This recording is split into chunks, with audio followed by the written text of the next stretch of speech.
Én pontosan tudom, hogy hova akarok kerülni ebben az esetben.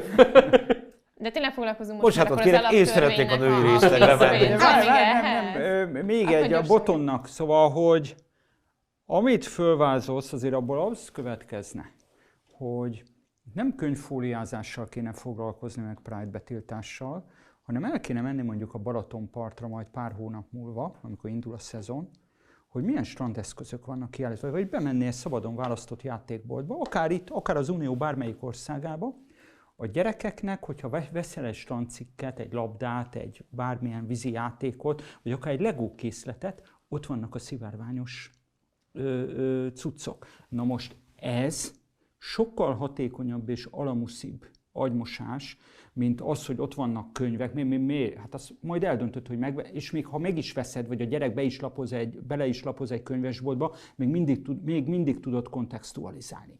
Az, hogy strandcikkeken, játékokon keresztül megy az úgynevezett érzékenyítése a felnövekvő generációknak, szerintem, ha valami veszedelmes, az ez. Nem az, hogy évente egyszer fölvonulnak az Andrássy úton. Tovább megyek, igaz.